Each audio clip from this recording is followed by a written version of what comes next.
Bom dia. Hoje começa uma nova fase na leitura dos livros de sábado, pelo menos. Este é o primeiro encontro do livro da Escola Livre de Estudos Biográficos, ELEB, do livro O Amor e Seu Significado no Mundo, de Rudolf Steiner, e eu quase mostro o livro errado, vou mostrar o livro. A leitura deste livro vai ficar gravada e disponível no canal do YouTube da ELEB. Tem a coordenação do Ronaldo Perlato, a Márcia e a Cristina. Eu vou fazer a leitura de um verso e logo depois eu vou passar para o Edson, que vai fazer a leitura, iniciar a leitura do livro. Se o homem tiver de efetuar uma obra interior, precisará atrair todas as suas forças para o íntimo. Terá de recolher sua atenção de todas as coisas dispersas e concentrar-se. E então terá de existir nele uma calma e também um silenciar. De Eckhart. Bom, Edson, então você vai fazer a leitura deste primeiro encontro. Vou começar, então. Então, a página 9, né? Começando aí, o amor e seu significado no mundo. Ao dizermos que o ser humano, no atual estágio de evolução, deve chegar ao que se pode chamar de compreensão do impulso do Cristo, podemos cogitar como faria uma pessoa que nada tenha ouvido falar a respeito do impulso crístico, que talvez nem sequer tenha ouvido o nome de Cristo.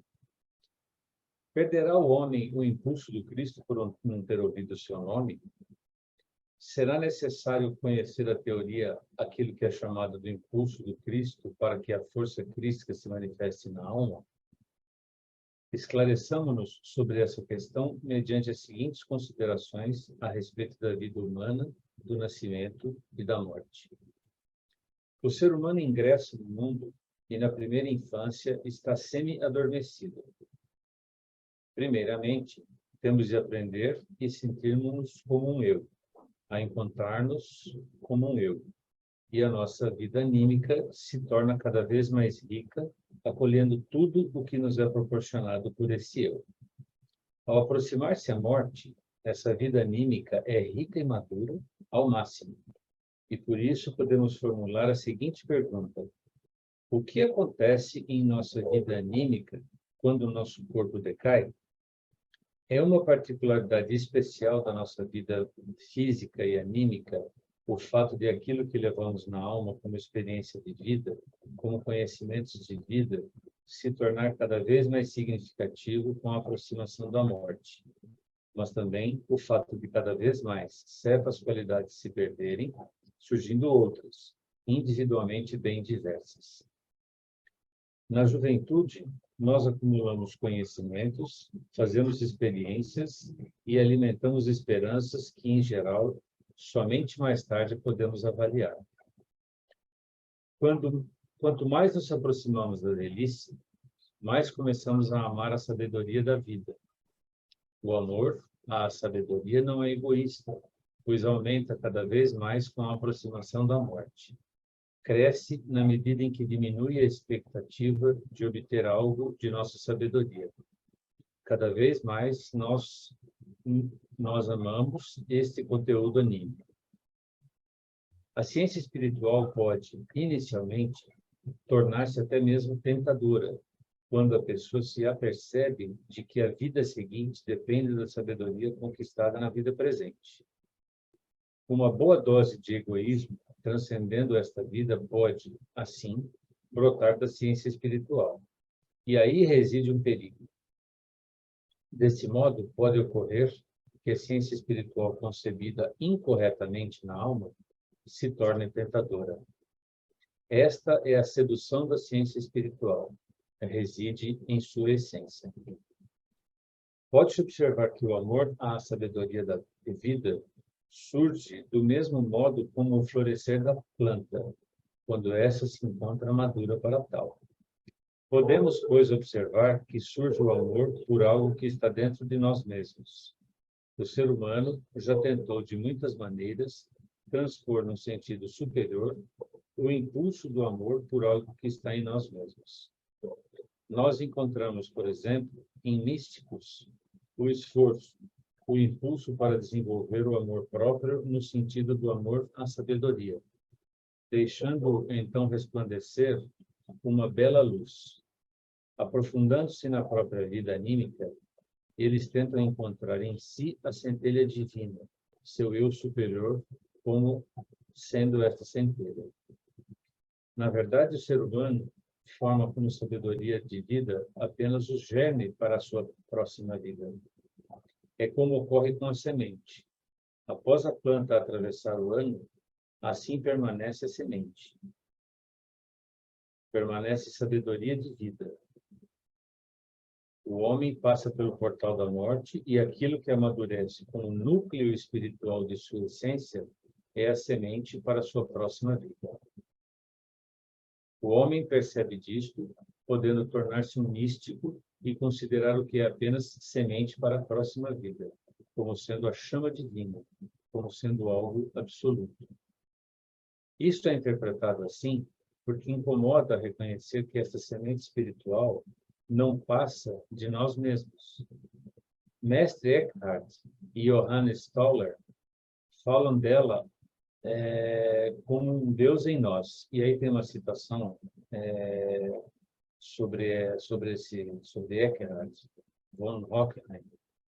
Que era um frade dominicano alemão, foi teólogo e místico, condenado pela Inquisição após sua morte, pela doutrina considerada herética. E Johannes Tauler, discípulo do mestre Eckhart, no convento dominicano de Estrasburgo. Foi um dos grandes místicos da cristandade. Então, voltando aqui, mestre Eckhart e Johannes Tauler falam dela como de um Deus sem nós, por nada saberem a respeito da reencarnação. Compreendendo a lei da reencarnação, nós reconhecemos a importância do amor no mundo, tanto individualmente como no todo. Entendemos como karma aquilo que numa vida é causa e tem seu efeito na vida seguinte. Como seres humanos, não podemos falar do amor no sentido do ato de amor e da sua compensação. Trata-se, nesse caso, de uma ação e de sua compensação. Mas isto nada tem a ver com amor. Atos de amor são atos que, em princípio, não procuram sua compensação na vida seguinte. Eu acho que Edson podia parar, se alguém quiser alguma observação, alguma pergunta. Caso não tenhamos, seguimos. Só para a gente poder ver se tem, dar uma respirada e ver se, né, se tem alguma questão aqui. Eu tenho uma questão, Ronaldo, já que se ninguém quiser, que essa questão de que ele, logo no início, ele trata de como as pessoas podem perceber o impulso crístico sem nunca terem nem ouvido falar do próprio Cristo ou tenham sido introduzidos na cultura, ou melhor, no conhecimento, nos mistérios aí do Gólgota, por exemplo, né? E eu imagino que ele ainda vai falar, mas uma coisa que não ficou muito clara para mim é como, na verdade, essa questão, a ciência, essa sedução da ciência espiritual, pelo que ele falou aqui. Então, primeiro, falando do Cristo, né, o que na antroposofia se diz é que o Cristo, ele é um ser solar que se encarna dos 30 aos 33 anos, sem ter um karma na Terra, né? Ele não tem um karma humano, mas ele acaba assumindo o karma da humanidade, e justamente por isso ele existe para o ser humano, independente se o ser humano conhece ou não conhece. Então, os antigos iniciados, avatares, eles eram, até a época do Cristo, eles vinham para uma determinada época, uma determinada região da Terra. E o Cristo seria para todos, né? Então, essa é a primeira questão. A segunda questão que você colocou é a questão desse, que você usou esse termo, que ele fala de uma tentação, Da né? tentação ou sedução, como Uma ele coloca aí sedução, no né? livro. Então, na realidade, ele vai desenvolver isso no livro, evidentemente, mas ele chama a atenção de que a sabedoria, ela deveria ser buscada em si, não como um processo de aperfeiçoamento, né? Se você busca a sabedoria com o intuito já de ser uma pessoa melhor do que o outro, isso não faz sentido. E isso, qualquer sistema de autodesenvolvimento e qualquer linha de autodesenvolvimento, a filosofia não escapa disso, é que quando você vai entrando nos conhecimentos da ciência espiritual, você corre o risco de, inclusive, desenvolver uma certa soberba por saber algo que, teoricamente, outros não sabem, né?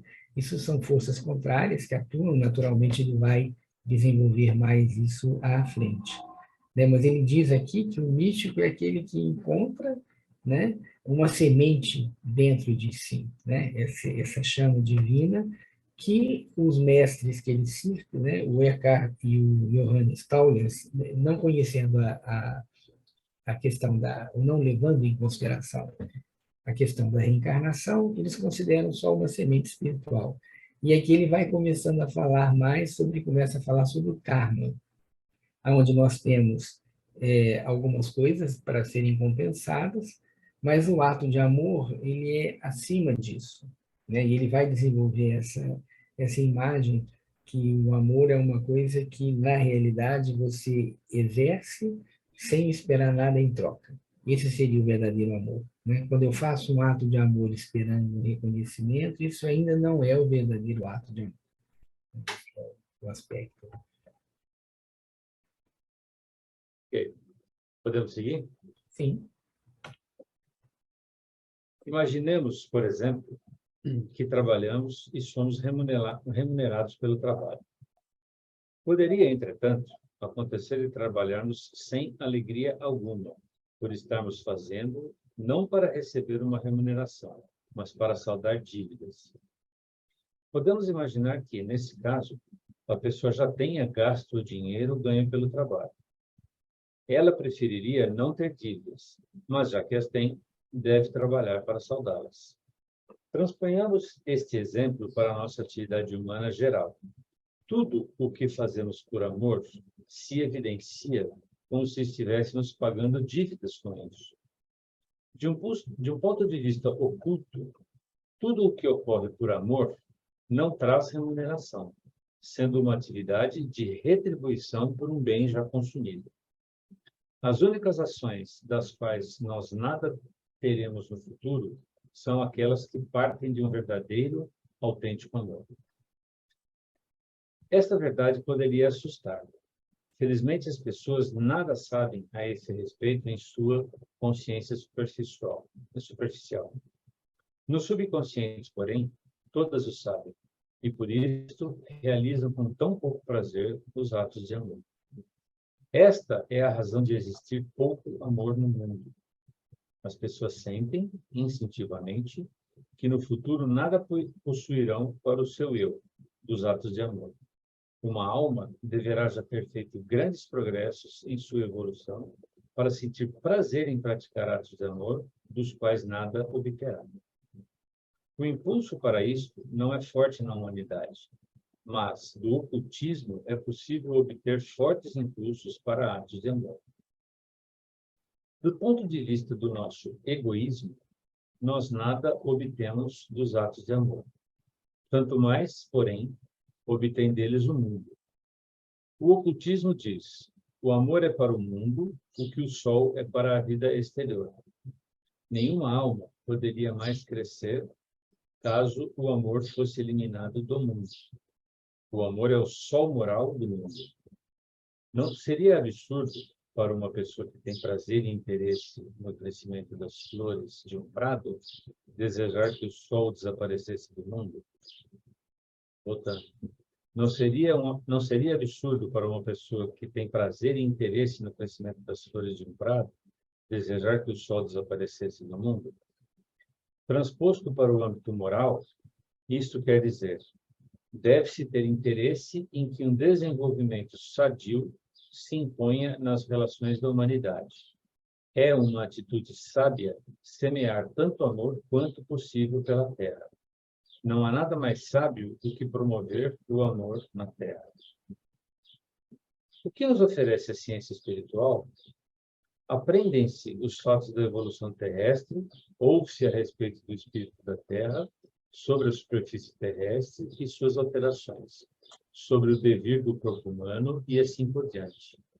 Vem-se a conhecer exatamente o que se entretece, pleno de vida, a evolução. O que significa isso?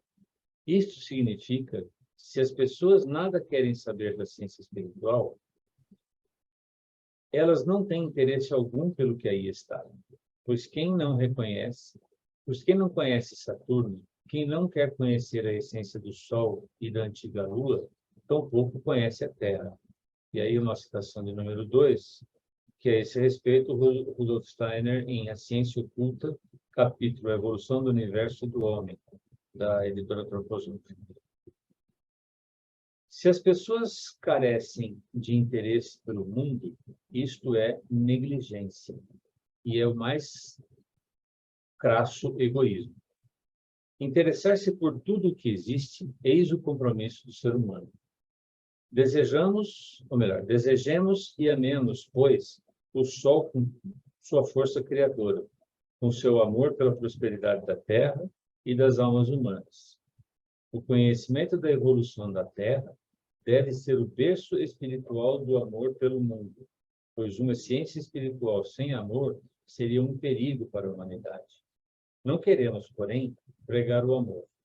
Esse amor virá ao mundo mediante a divulgação dos verdadeiros fatos espirituais. Ciência espiritual e verdadeiros atos de amor devem ser unos. Aqui também, será que podemos fazer uma parada? Alguém gostaria de fazer alguma observação ou alguma pergunta?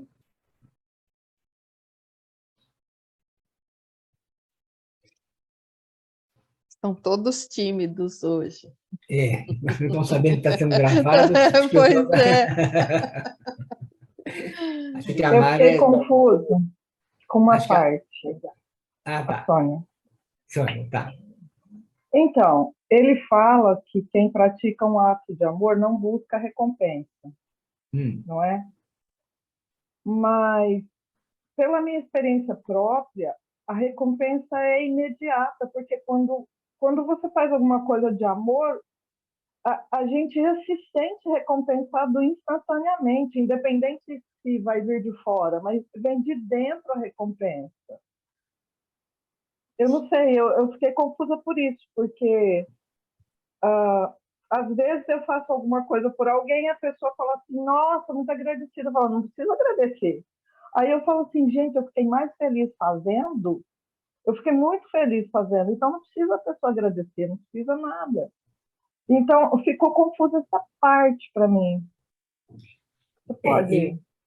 O que eu entendo que ele fala, né, é essa questão, assim, a maioria das pessoas, quando faz, aí agora eu estou falando de uma forma mais genérica, não individualmente, porque isso depende também do grau de evolução de cada um de nós, né? Porque nós aprendemos que sempre existe um sistema de troca. E ainda, infelizmente, para muitas pessoas, elas só tomam uma atitude no mundo com um ganho. Então, a pessoa faz um ato de amor, ou amor é uma palavra bem ampla, né? Mas vamos dizer assim, eu faço um ato de uma bondade, um bem para o outro, mas minimamente eu espero um reconhecimento. Esse reconhecimento não precisa ser financeiro, nem ser expresso, mas eu espero que o outro demonstre que recebeu e que aceitou isso. Isso ainda faz parte da nossa vida. Ele fala de um amor que é difícil da gente abarcar verdadeiramente, que é aquele que eu vou fazer um ato de amor e não esperar absolutamente nada em troca. Então, quando nós pensamos no amor, principalmente do que mais se fala no amor, que é o amor erótico afetivo, quando eu gosto de alguém, eu no mínimo espero que essa pessoa goste de mim, né? Eu gostaria que ela gostasse de mim. E ele aqui faz um sentido bem mais amplo. Não é simples, realmente, e você fala uma coisa muito interessante, né? Quando você faz uma coisa realmente e você está muito bem em você e você faz para o outro, você não espera, não precisa esperar que a pessoa reconheça, mas quando a pessoa reconhece, a gente fica feliz. E o que ele fala é do tipo assim, eu vou fazer, se você não reconhecer, não faz, não tem problema. Eu vou aceitar isso, né? Então, eu acho que é esse o aspecto que ele fala, que ele aborda neste sentido, neste amor, né? Que é um amor realmente sem nenhuma expectativa. E, bom, vamos ver as perguntas. Não sei, Sônia, tudo bem?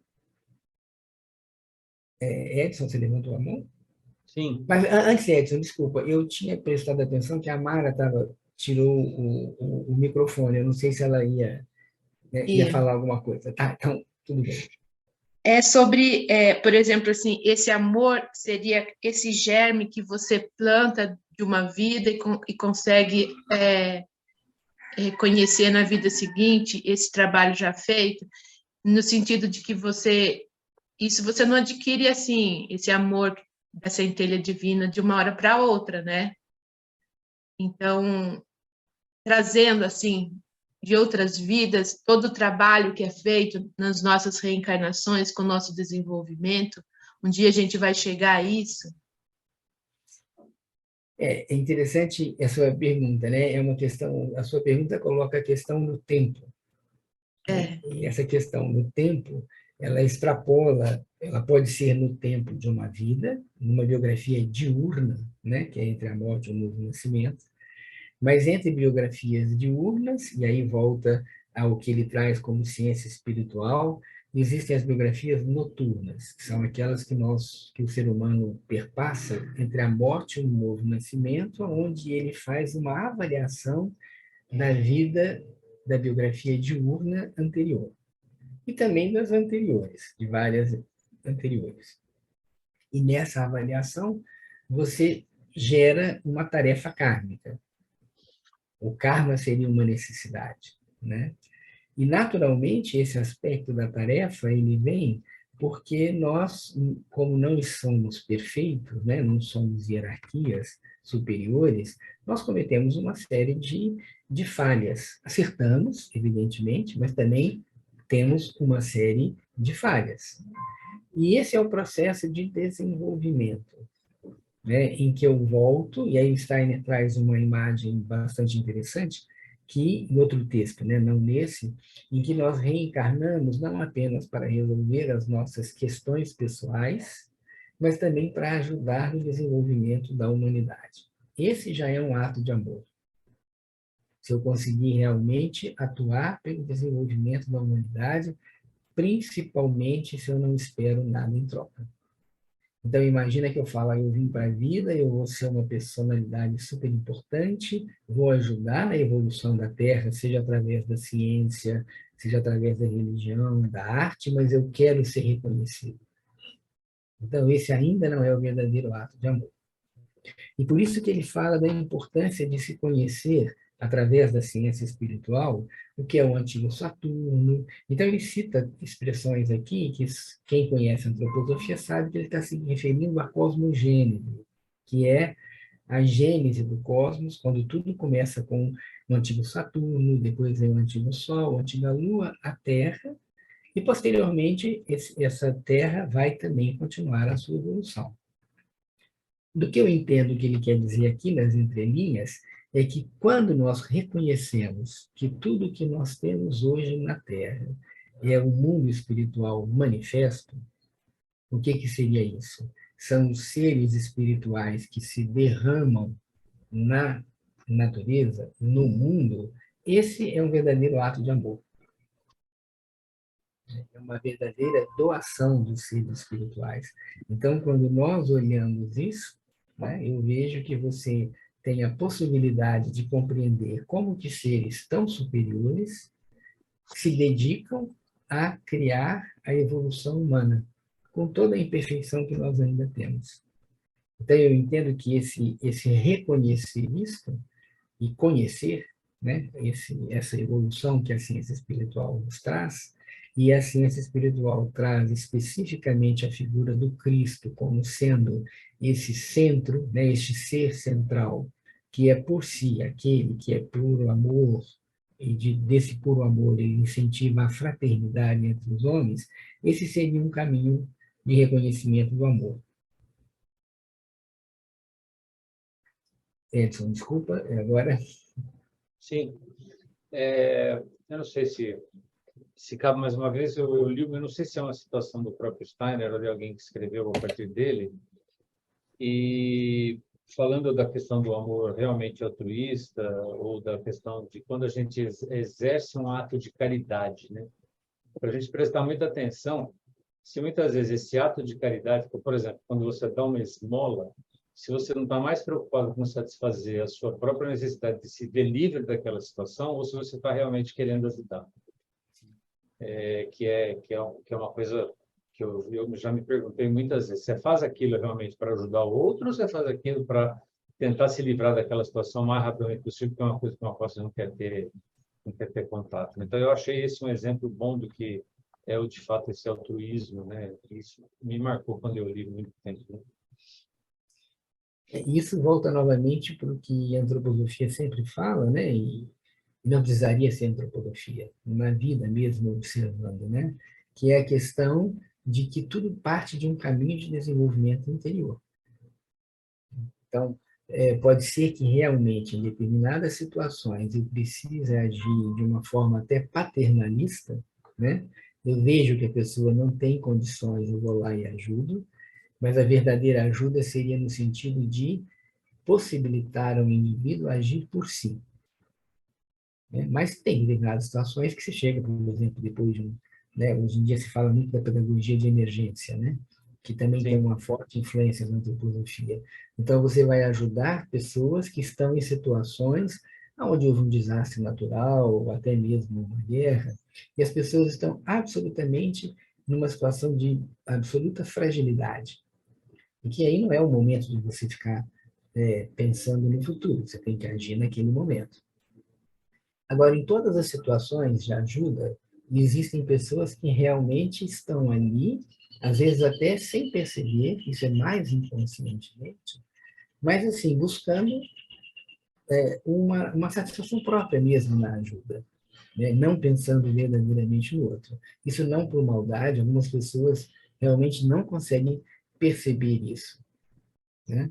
E outras, claramente, sim. Elas fazem questão de mostrar que fizeram aquilo.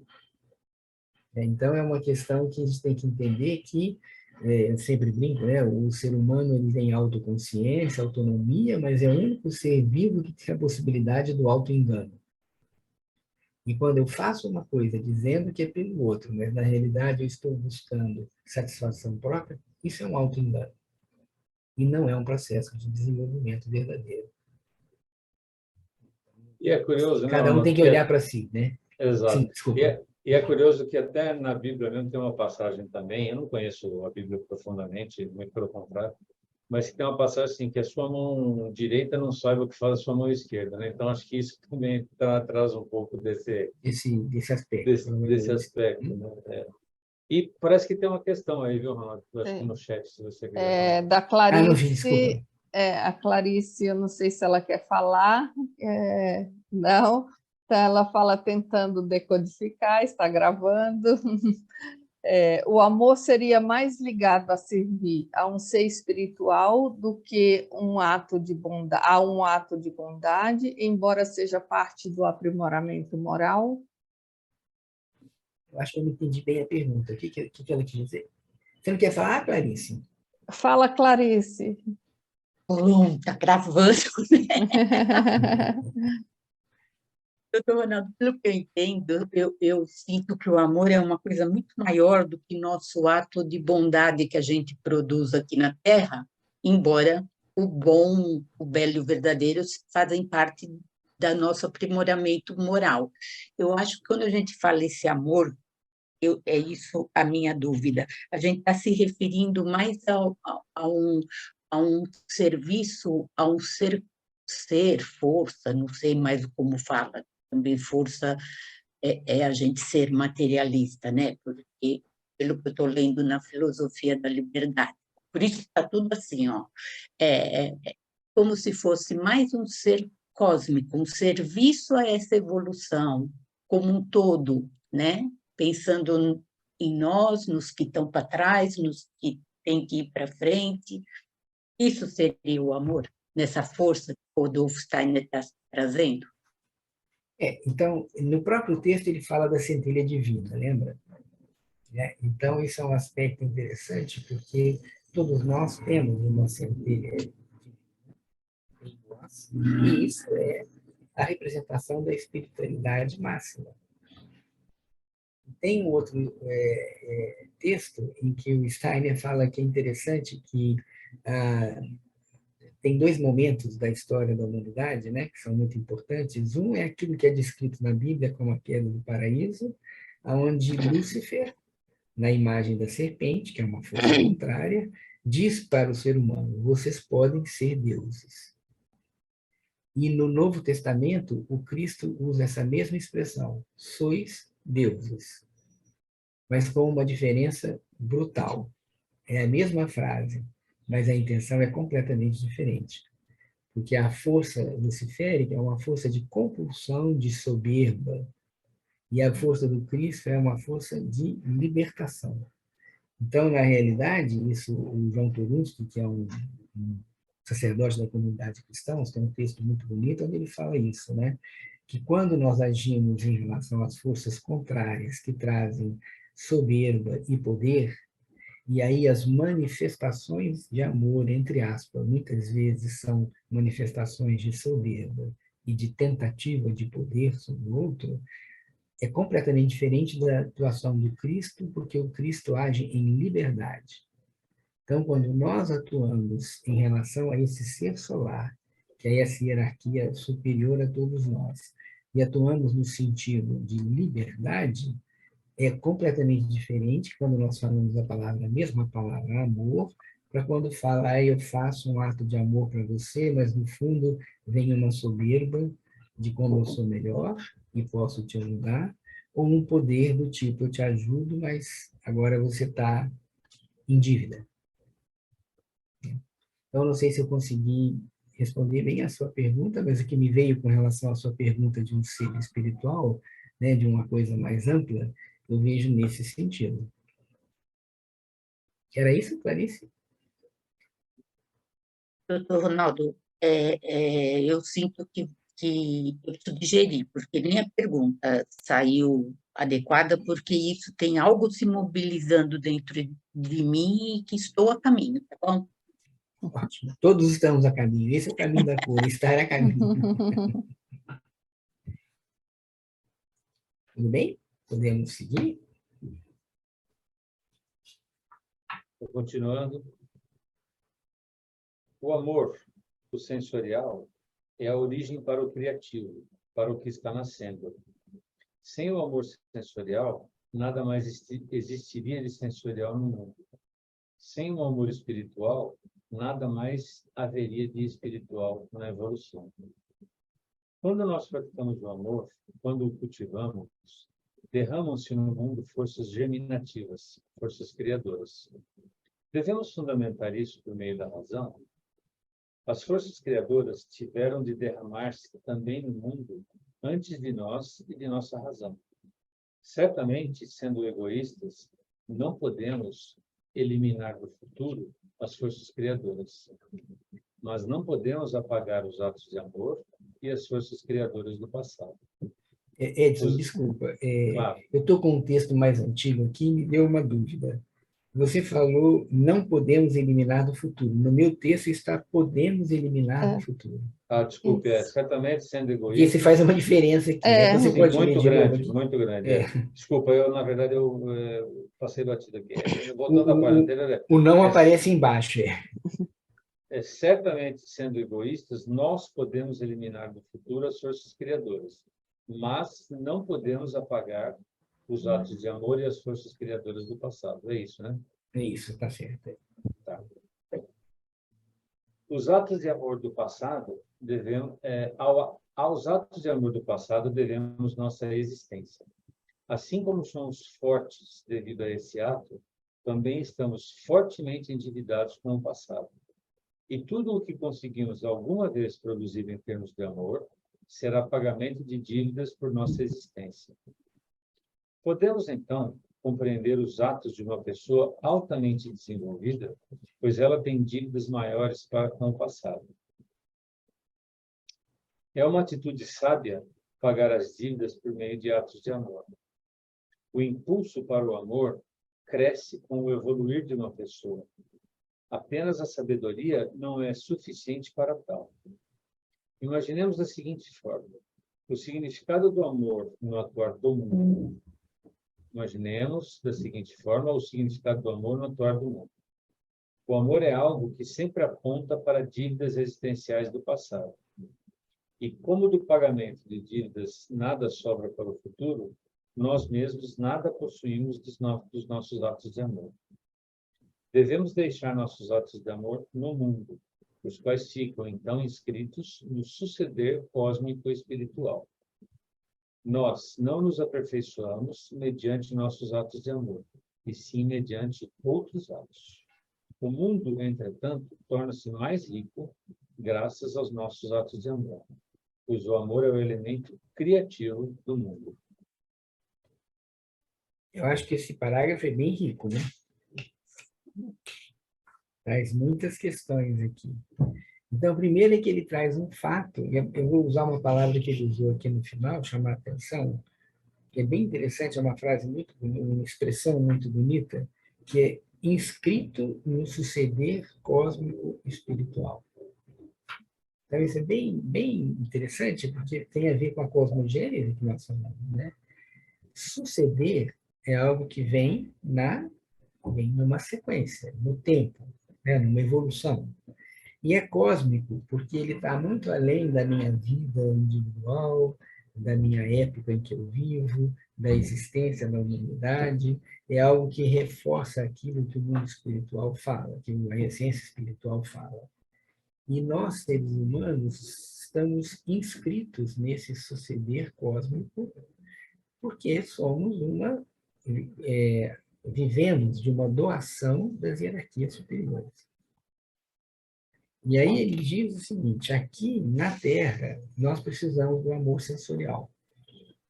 Porque sem o amor sensorial não tem reprodução, você não tem possibilidade de desenvolvimento, né? Existem 9 hierarquias acima de nós. Na ciência espiritual diz que nós somos a 10ª hierarquia, e essa hierarquia é a única que vive no corpo físico.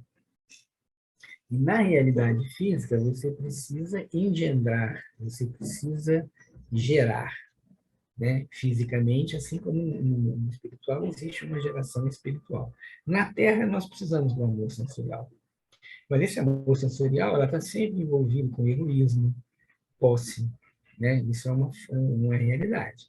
Mas é através disso que nós vamos, inscritos no suceder cósmico, fazendo um processo de evolução. Mas esse processo de evolução se deve porque, independentemente de eu reconhecer o amor na sua essência, eu existo porque existe um amor prévio antes. E eu tenho, então, uma dívida com esse amor. Como que eu pago essa dívida? Fazendo atos de amor, mas sem esperar nada em troca.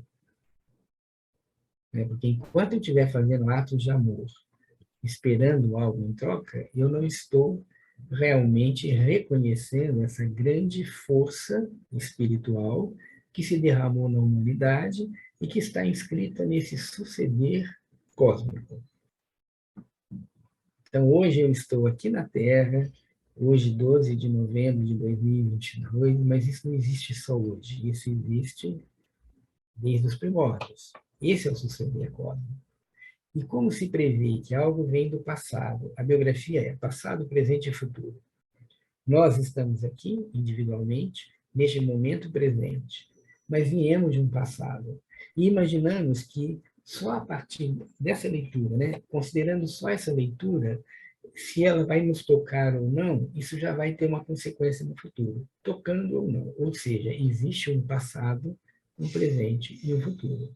E esse suceder cósmico, ele prevê o futuro da humanidade. E nesse futuro nós estamos contribuindo ou não.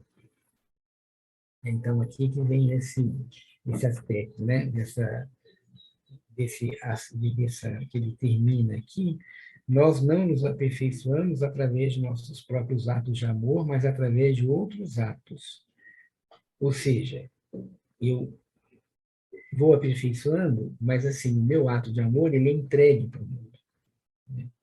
O mundo, entretanto, torna-se mais rico mediante nossos atos de amor, pois o amor é o elemento criador do mundo.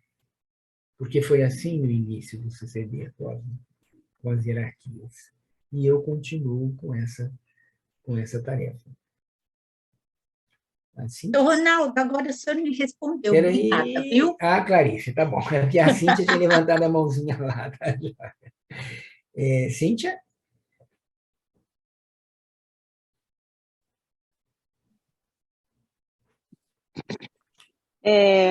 Bom dia, né? Para todo Bom mundo, dia. eu não tinha falado bom dia. Então, sobre o que você estava falando, que é difícil quando tem um livro do Steiner, a cabeça acho que dá um nó, assim, né? E aí vem tudo de uma vez, é difícil de sintetizar.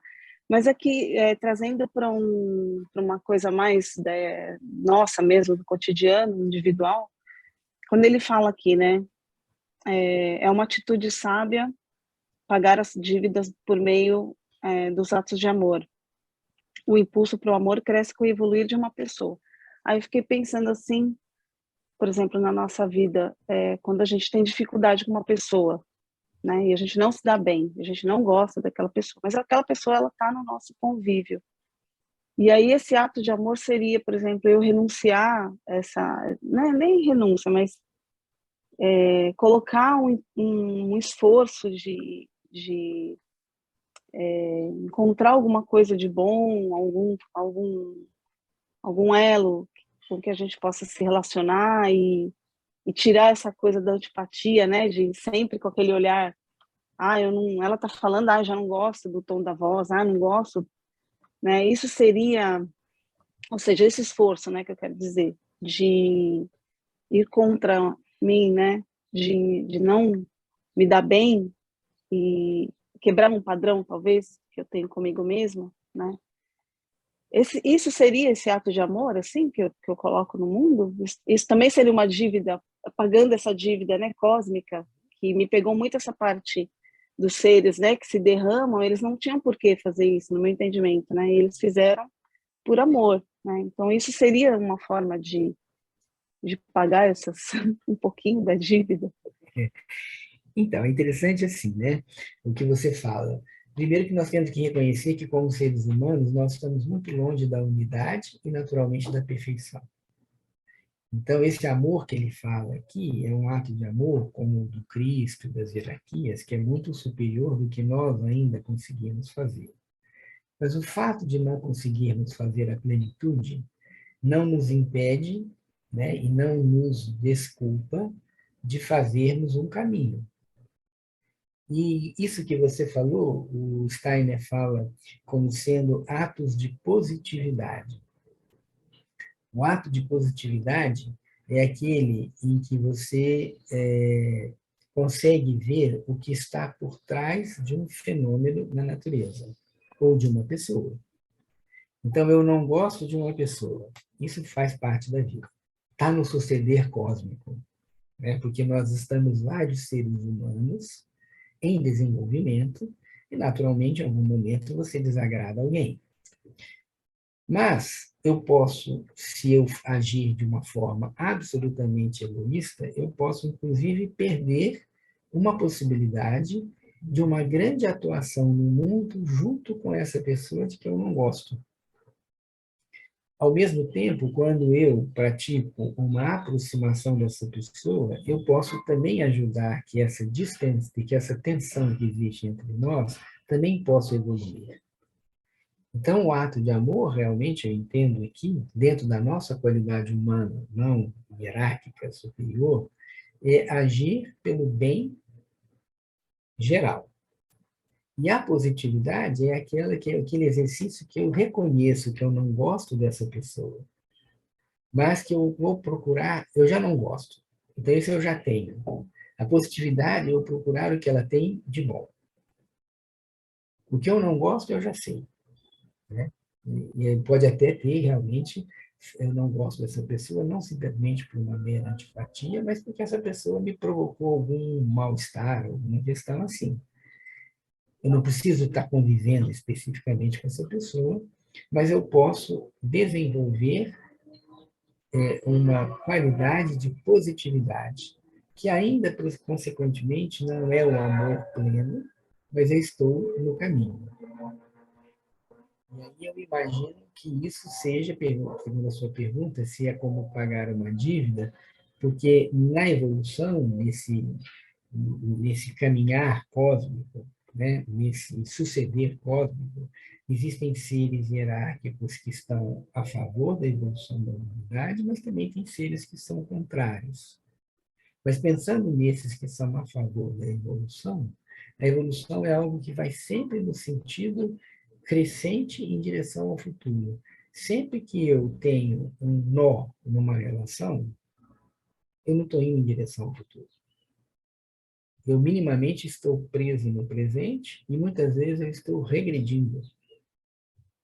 Então, quando eu provoco, eu busco minimamente compreender positivamente essa pessoa, isso pode ainda não ser esse ato de amor que ele cita aqui, mas é um estar no caminho.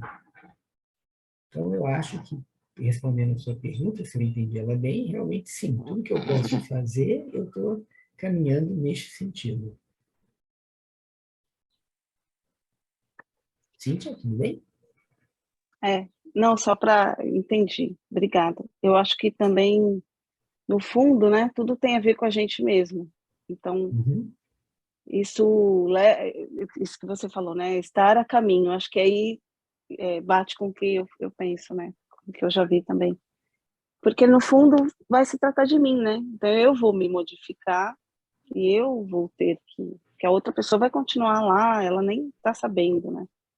Mas esse estar a caminho, acho que é isso, né? Então, dentro de mim algo está mudando, né? Eu estou me abrindo, estou considerando.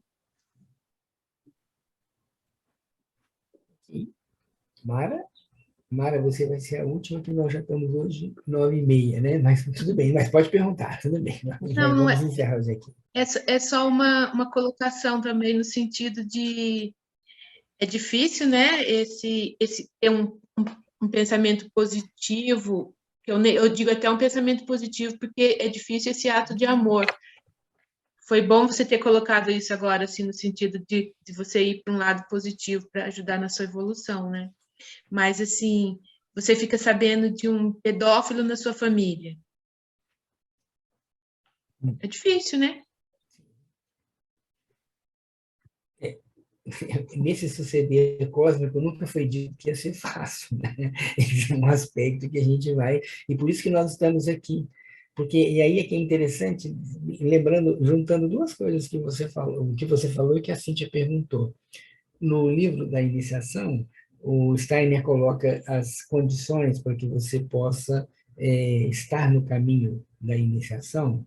Isso ele faz várias vezes, mas nesse capítulo específico são 7 condições, e uma condição, se não me engano é a segunda, que é você se sentir como membro da humanidade como um todo.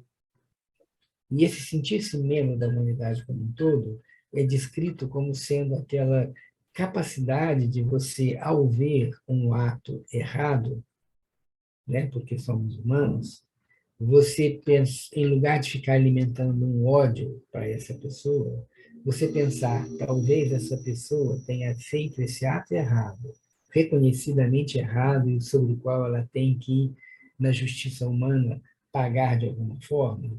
Uma forma de você estar no caminho de desenvolvimento é pensar, talvez essa pessoa tenha feito isso porque ela não teve as mesmas condições de educação e situações gerais que eu tive.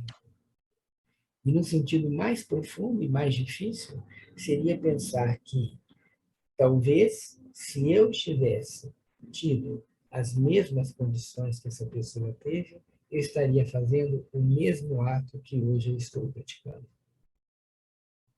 Então, quando nós ajudamos minimamente com o pensamento, né, esse desenvolvimento, isso pode ser um caminho, no que eu entendo, aqui sou eu que estou falando, não estou falando do texto, mas eu entendo como sendo uma direção para este ato de amor.